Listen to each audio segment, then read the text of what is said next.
Each day at General Council, we're going to talk with one of the commissioners to get a sense of what was important from the perspective of the people on the floor who are part of the discussion. With us is Russ Day from the Maritime Conference. Russ, welcome to our little exchange at the end of the day. Good to be here and good to see you again, Ro. What did you think was important today? What stood out?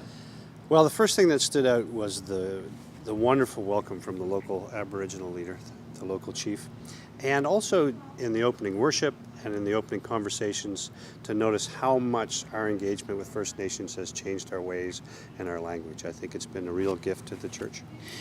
Other people have observed that it was a bit of a downer in some ways today, or at least there was a lot of tough news from various fronts in terms of membership, budgets, those sorts of things. You were part of that too. How were you receiving that? I was picking up two streams, two kinds of conversation. One more hopeful, more joyous, I think more connected with the youth who are here.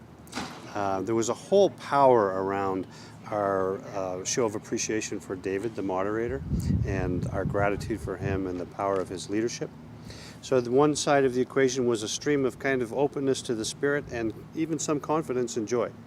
The other was the doom and gloom. There was some real wrestling about the nature of the agenda.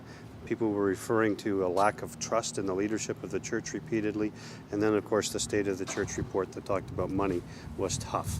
So I'd say one day in, we're waiting to see which of those narratives, the doom and gloom or the new hope, is going to become the primary narrative. Now, we're watching from way up, right? We watch the floor. You're right in the middle of it at a table in those small discussion groups, so you are doing things that we don't even see. Anything today at that level that really sticks in your mind as shaping this day for you?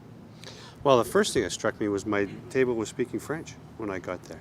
There were two people from Quebec, I think, but a number of others, BC, Ontario, the Maritimes, and here we were speaking French. That was a surprise to me, and I was really working to get my French going again. You know, I don't practice a lot in Halifax. Yeah. The other thing I think is that the kind of old assumptions of the United Church are falling away. We don't talk about prophetic ministry in exactly the same way. I don't think we're talking about inclusivity in the same way or worship. Some of our assumptions are starting to break down and new ideas, even new archetypes, if you will, are starting to emerge. What are those? The emerging archetypes?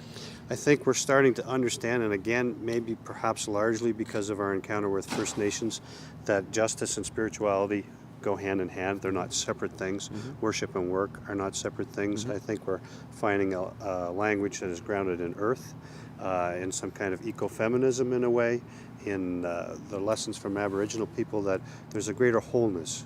I think our new paradigm, if you want to use that, is going to be holographic. Thank you. Okay, you're welcome. Great.